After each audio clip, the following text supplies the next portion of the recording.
विधवा स्त्री से मोहित साधु की पश्चाताप कथा बहुत समय पहले की बात है। एक घना जंगल था जिसके मध्य में एक छोटा सा आश्रम था। उस आश्रम में एक महान तपस्वी साधु रहते थे जिनका नाम स्वामी अच्युतानंद था। वे तपस्या और साधना में लीन रहते थे।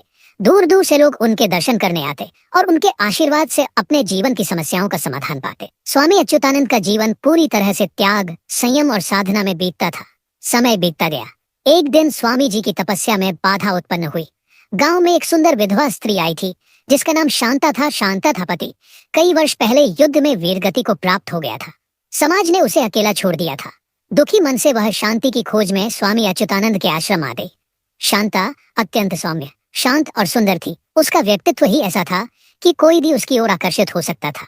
शांता ने स्वामी जी की सेवा शुरू कर दी। आश्रम की सफाई, भिक्षा लाना और भोजन तैयार करना, ये सब वह प्रेम पूर्वक करती। धीरे धीरे स्वामी अच्युतानंद की साधना में विचलन आने लगा। साधना करते हुए उनका मन बार बार शांता की ओर आकर्षित होने लगा। तपस्वी होते हुए भी स्वामी जी के मन में मोह जाग उठा। वे बार बार शांता की ओर देखने लगे। स्वामी अच्युतानंद का मन भीतर ही भीतर घमासान कर रहा था। एक ओर वर्षों की कठोर तपस्या और संयम था और दूसरी ओर मोह का भाव। वे स्वयं से ही लड़ने लगे। स्वामी जी ने खुद से प्रश्न किया, हे प्रभु, यह क्या हो रहा है? यह स्त्री तो केवल सेवा भाव से आई है, फिर मेरे मन में विकार क्यों उत्पन्न हो रहे हैं?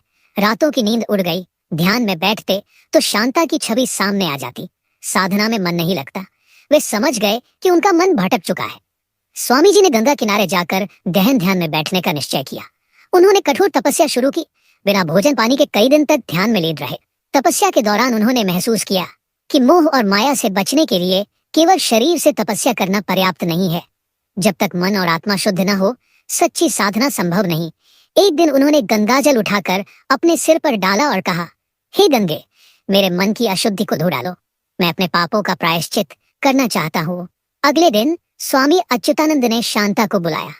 शांता श्रद्धा से उनके सामने बैठी। स्वामी जी ने शांत स्वर में कहा, शांता, तुमने आश्रम की सेवा में कोई कमी नहीं रखी, लेकिन मेरे मन में तुम्हारे प्रति जो भाव उत्पन्न हुए वे मेरे तप और साधना के मार्ग में बाधा बने। यह मेरा दोष है, ना कि तुम्हारा। शांता स्तब्ध रह गई। उसने विनम्रता से कहा, स्वामी जी, मैं तो केवल सेवा भाव से आई थी। यदि मेरी उपस्थिति से आपकी साधना में विघ्न पड़ा है तो मैं यहाँ से चली जाती हूँ। स्वामी जी की आंखों में पश्चाताप के आंसू आ गए। उन्होंने कहा, नहीं शांता, यह मेरा दोष है। मैं ही अपने मन पर नियंत्रण नहीं रख सका। तुम्हें दोष देना अन्याय होगा। स्वामी अच्युतानंद ने शांता से कहा, अब मैं इस पाप का प्रायश्चित करूंगा। मैं इस आश्रम को छोड़कर हिमालय चला जाऊंगा, जहाँ कठोर तपस्या कर अपने मन को शुद्ध करूंगा। शांता ने विनम्रता से कहा, स्वामी जी, आप जैसा संत अगर भटक सकता है तो हम जैसे साधारण लोग आसानी से माया के जाल में फंस सकते हैं। मैं भी अब इस संसार की माया से दूर रहकर भक्ति का मार्ग अपनाऊंगी। स्वामी जी ने शांता को आशीर्वाद दिया और स्वयं हिमालय की ओर प्रस्थान कर गए।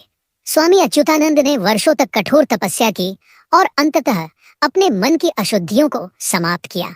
जीवन का संदेश, यह कथा हमें सिखाती है कि मनुष्य कितना भी बड़ा साधक क्यों न हो, मन के विचारों से बचना कठिन है।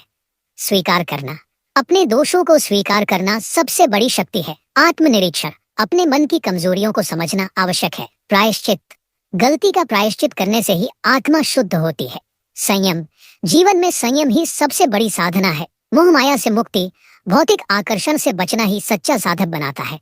अगर यह कहानी आपको अच्छी लगी हो तो प्लीज मेरे चैनल को सब्सक्राइब करना न भूलें। मिलते हैं अगले वादे। राधे राधे।